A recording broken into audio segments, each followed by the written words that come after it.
What's it like to be the spouse of a U.S. ambassador? If you're Bob Satawake, it involves breaking protocol in more than one way. Stay tuned for Good God and Bob's story.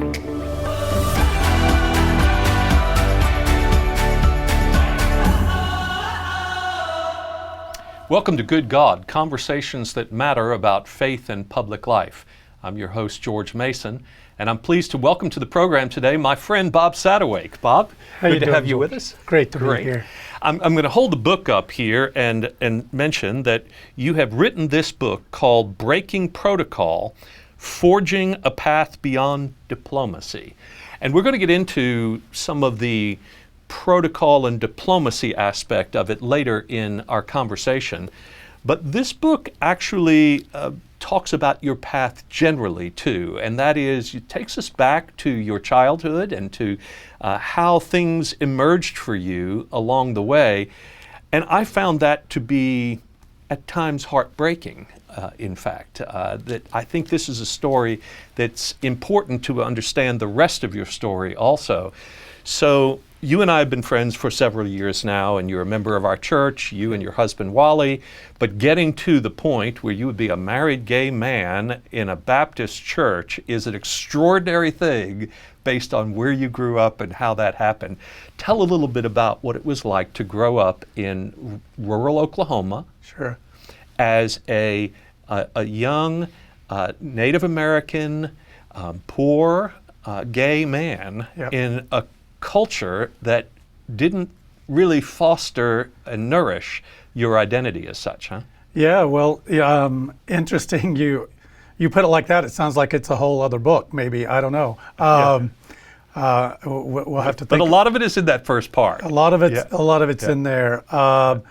So I grew up not unlike a lot of rural kids grew up in that general area of the country, and that is with families that lived day to day. Yes. Paycheck to paycheck. Right. And in a somewhat unsophisticated public education system that didn't get a lot of attention from the more elite areas of the country. Mm-hmm. And so it was, growing up in that environment where regardless of who you were, there was no anonymity. Right. Because it was a very small place. Mm-hmm. And everybody did know everybody. It was one of those small towns, again, not unlike the thousands of small towns in this entire country where people grow up without any anonymity and somewhat in the spotlight of their community, if you will. So there were things that are obviously very good about those environments. Being insulated is not always a negative thing. Right. It can bring some very positive attributes, and your community can rally around those in need in, I think, a much more efficient and effective way at times. Right. Because you know everybody, right? I mean, everybody. It's like a family and a big extended family. It is, and just like big extended families, we also have our challenges. It can be dysfunctional. It can be a little dysfunctional. Right. And unfortunately, I look back on that. I say unfortunately because it did have some impact in the path in life and in which I traveled, and the choices that were available to me as a young person. I did not have the types of choices and exposure to global education that someone growing up in a big city like even Dallas would have had at that time. I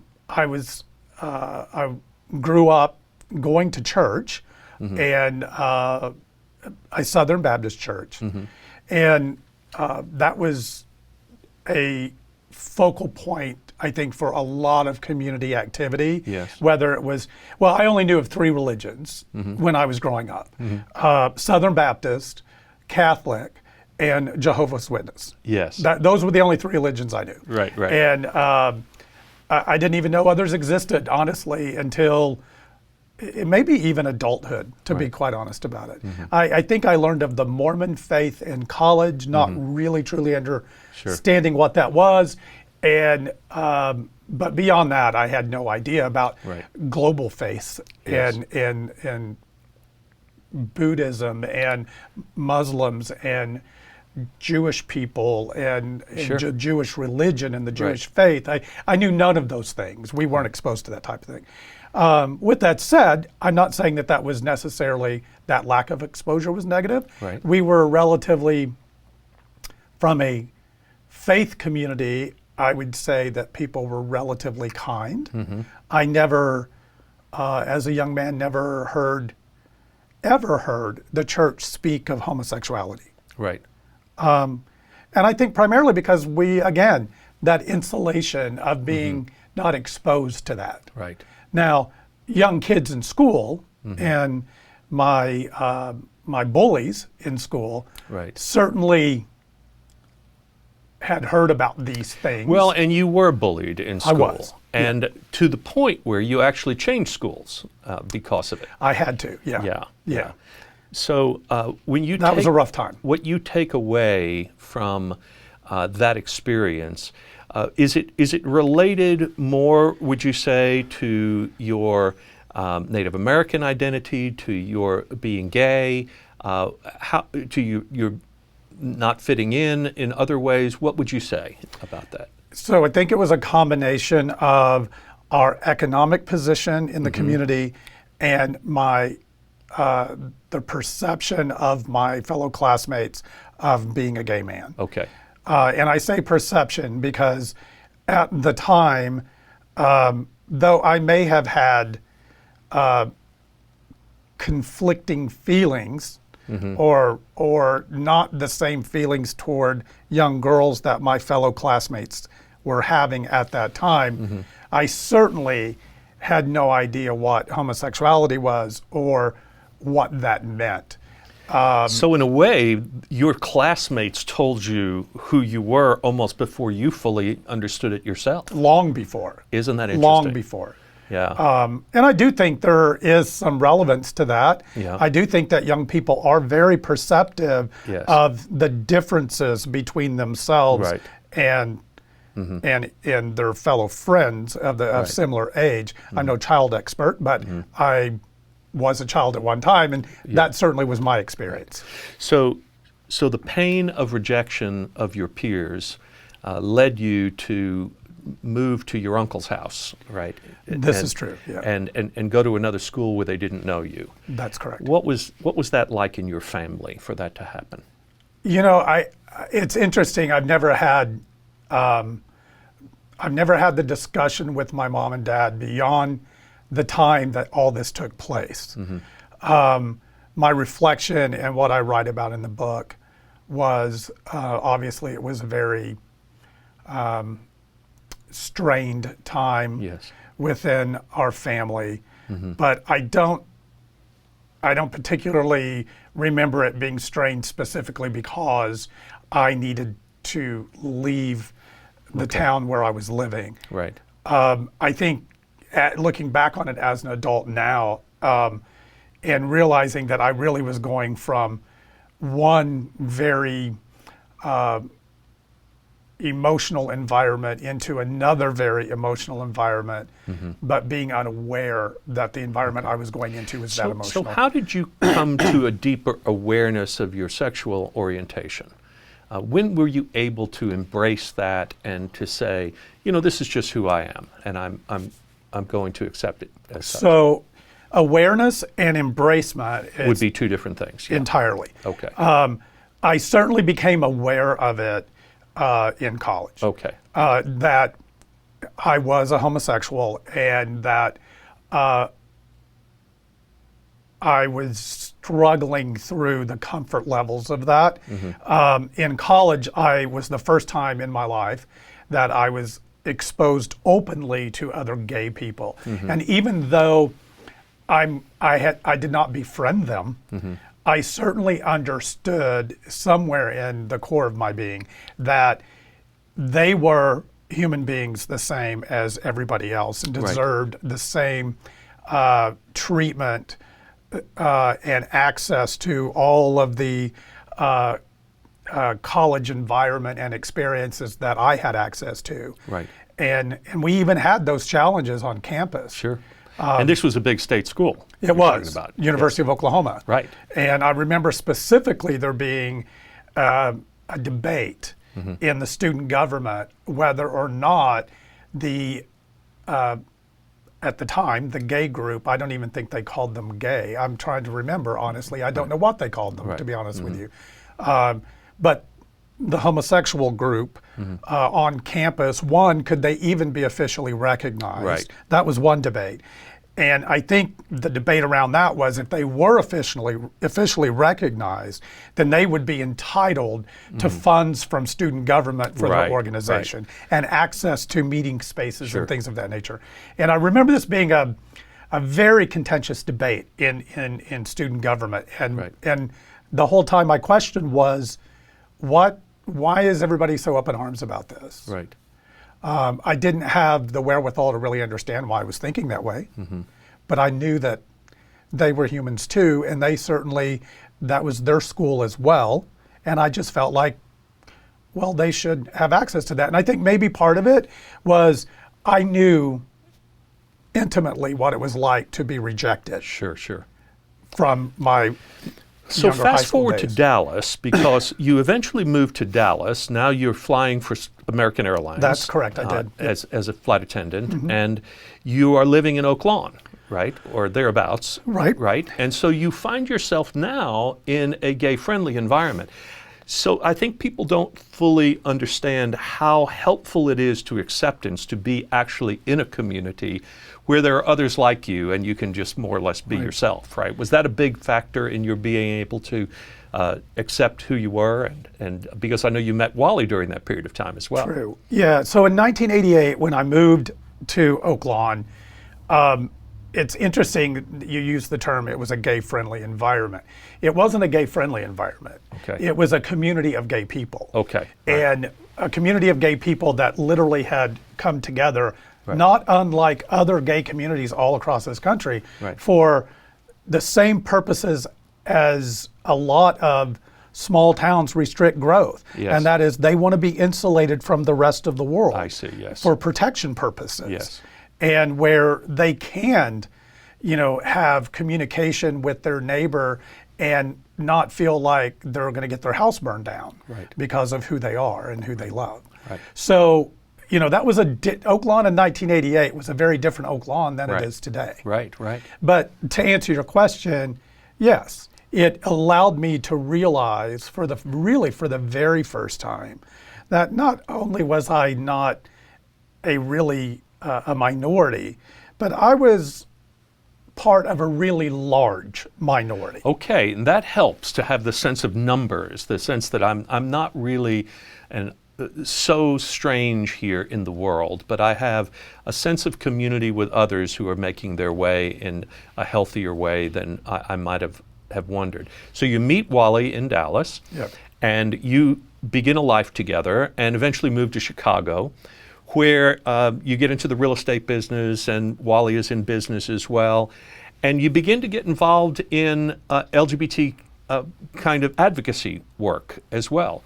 And this leads eventually to your support of the Obama campaign and to your leading a national Democratic LGBT group. And ultimately, this is going to take us, I'm fast forwarding the story, but it's going to take us all the way up to you and Wally becoming intimately involved in the diplomatic process that leads to Wally being appointed as ambassador of the United States to the Dominican Republic. What a remarkable leap that is in just a few years together, right? It was a pretty remarkable leap. It really all took place over the course of about a 10-year period, really. Yeah. And it was not accidental. Yes. It was definitely very directed and intended.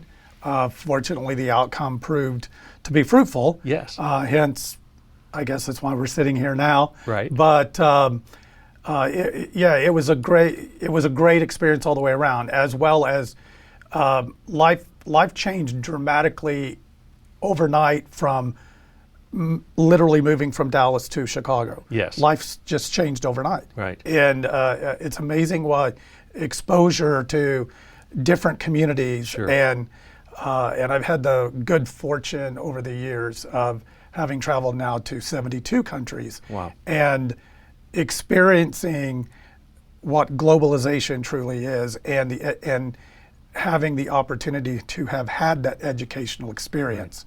I've always learned a little something from every community in which I've engaged with through the course of my travels, whether vacation or other types of travel. Sure. So let's hold that thought, because I want to come back and speak specifically to the diplomatic period in the Dominican Republic and what you learned from that.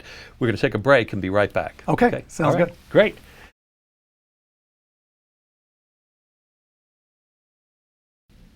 The Good God program is a project of Faith Commons, a nonprofit organization I founded in 2018 to help promote the common good.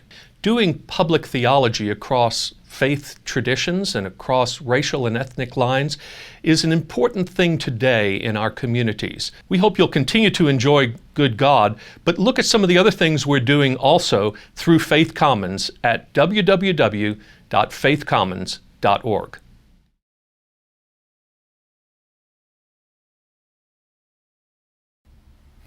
We're back with Bob Satawake, the author of Breaking Protocol, Forging a Path Beyond Diplomacy. And Bob, we just in the first segment of our conversation, we got all the way up to your being appointed as the spouse. Eventually, you and Wally got married, and Wally Brewster, your husband, was appointed and confirmed by the U.S. Senate to be the U.S. ambassador to the Dominican Republic, and this was in early 2013 that you went to the DR. And of course, when you got there as a married gay couple to a traditional Catholic country, they opened their arms and welcomed you unabashedly. Is that right? Well, I guess it depends on whose perspective you're right. I think you're you tell looking the at story that in the book. That's part of what Breaking Protocol really was about. Right. Not because you intended to, but because the tradition of that culture and its the relationship between the leaders of the Catholic Church and the country's political leaders. This was not a really welcome development for them, was it? Certainly not for the leaders of the Catholic Church, Right. and specifically the Cardinal of the Catholic Church in the Dominican Republic, who is an extremely influential cardinal in the Yes. Western Hemisphere. Right. The historically, there's a lot of detail that I could go into, Sure, but sure. for the purposes of this conversation, Right. let's just say he is one of the most influential cardinals, Right. or was, I should say, at the Was. time. Right. He is no longer the cardinal, but yeah, he was not welcoming with open arms. In fact, he took extreme measures to do everything possible to prohibit my husband from actually getting his appointment and confirmation. Right. But fortunately, the government of the Dominican Republic, even though certainly engaged quite intimately on many levels with the Catholic Church, did stand firm on diplomatic protocols and accepted Good. my husband's appointment. And yet you experienced again a feeling of persecution from the church. And when I say the Catholic Church, but nonetheless it was the Christian church. And so here you were, someone who grew up a Southern Baptist and who has maintained a commitment to your Christian faith as well as your husband Wally. And you find yourself being held in contempt by the people who also follow Christ. It was continually a challenge, I'm sure, to maintain your own spiritual identity through all of this, hasn't it been? It was difficult to maintain your spiritual identity from a public persona, Yes. I would say. My husband and I have had this conversation many times, and we never questioned our own spiritual journey through all of this. And we certainly never questioned our own faith in God. Right. So with that said, there was a lot of comfort that was provided to both of us through our own faith, our own beliefs, and from those around us who were fellow Christians and were quite vocal Yes. about the activities of this particular leader within the Christian community. I mean, we can, I am quite frank in the book Yes, you are. about my perception of the motives behind what Right. those particular individuals were trying to accomplish. And I believe I say something along the lines of that, not all poor people are bad people, Right. and not all people who call themselves Christians are believers and followers of God. Right, right. Well, so that's part of the challenge that you had in the Dominican Republic, but another part of it also was just coming to grips with the fact that you were a male spouse of a male diplomatic leader, the ambassador, and all the protocols that were deeply in place for spouses were oriented toward a wife. They not weren't a husband. oriented, Yeah, they were developed. Yes. They were protocol around, the whole protocol Right. was the fact that these roles were women. Yes. And they were defined by very archaic measures Right. of what a woman is to a man, Right. of what a wife is to a husband. Yes. And obviously, there not only was there just no place for a male spouse, certainly a gay male spouse, but there certainly was no place for a male spouse, even a straight male spouse. Right. So this is not about just the fact that you were a gay couple, but it's just breaking protocol wasn't a choice you made. It was just the way it had to happen. There were adjustments that needed to be made. There was sort of innovating and figuring out how you would make your way. When could you be with your partner in certain diplomatic places? Where were you prohibited from being? How would you use U.S. money for this and personal money for that? And it was a constant negotiation, wasn't it?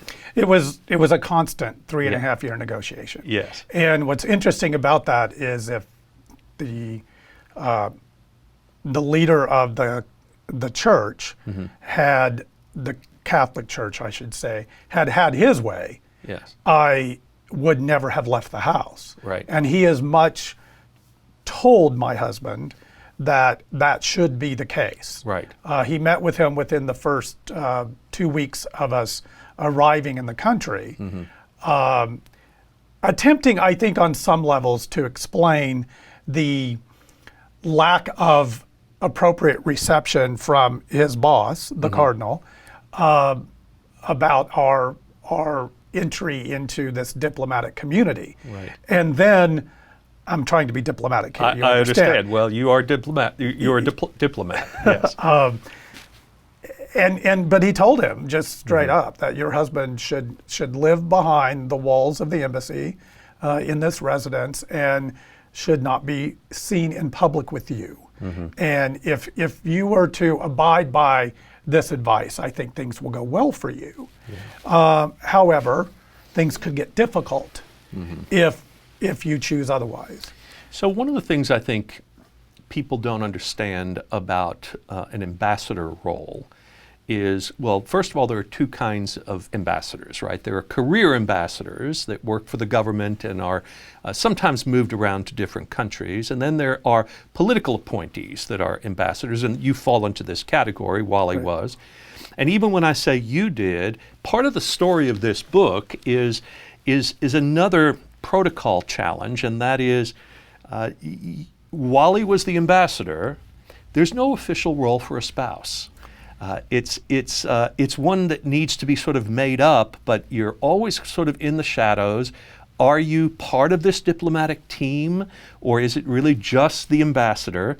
And that was a hard thing for you to figure out as well, wasn't it? Well, I think the definition behind that, and it is very difficult to figure out, but the definition behind that is it all depends on who you work for. Yes. My husband worked for Barack Obama. So in our scenario, when he was confirmed and sworn in by the vice president, we were told at that point that you are a team. Your husband, Mr. Ambassador, will have diplomatic credentials, Yes. and you are a team, and you are to do this work together. Yes. And so we set out to do that. Look, at the end of the day, we did have to make up our own rules. Yes. It wasn't just local culture that I think at times were questioned motives, and rightfully so, because they had never been exposed to this particular set of circumstances. But then the other challenges we faced were within our own State Department, who until as recent as the 1970s, actually evaluated an ambassador's performance on his wife's ability to conduct a dinner party. Oh my goodness. So, these are things that we're still to this day overcoming. Right. And and I will say this, I think it's fair to say that I had in the Obama administration, I reached out to many of my colleagues who were spouses of ambassadors who were men married to female ambassadors, Yes. straight men with children. Yes. And trust me, their challenges and the roles in which they were restricted to were just as challenging for them on Right. a different platform than the challenges that I faced as well. Bob, as we wrap up our time together, I want to go back to the title of your book, Breaking Protocol, because some of that was just that you were groundbreaking as a gay couple in this role. But some of it was chosen, and that is to say, you and Wally have recognized that you have a moment in history here where you find yourselves with political influence, and you've chosen to be active as activists to give hope to a generation to come, realizing that in many ways you have to endure some of the pain that you hope they won't. What would you say to people about the promise of taking on these challenges, the difficulties, but also the promise of it, and why it's important sometimes to stand up and to be counted in situations like this?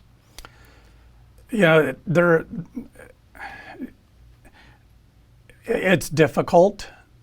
It's hard. You will question whether it is worth it. I think ultimately you have to really truly ask yourself,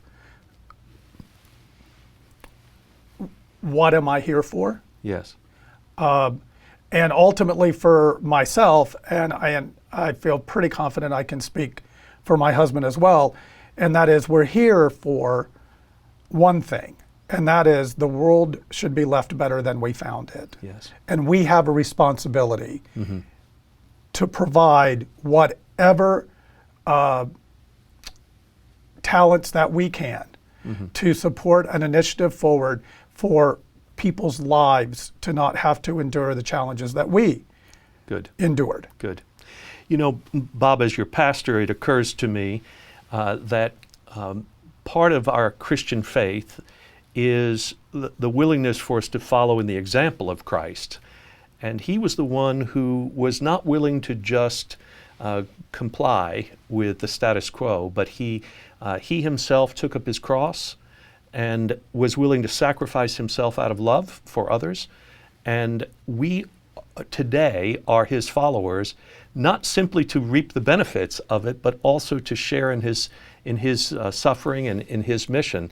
And so I see you having that kind of courage, you and Wally continuing to blaze that trail. And I know that for generations to come, there will be people who are grateful because of your leadership in all of this. So thank you for what you've done and for what you are doing. And we're looking forward to the next chapter in the Bob Satawake and Wally Brewster story. But the book is Breaking Protocol, and I hope others will buy it and read it. And thank you for your contribution. Well, thank you, George. It's a pleasure to be here. Great. Thanks, Bob.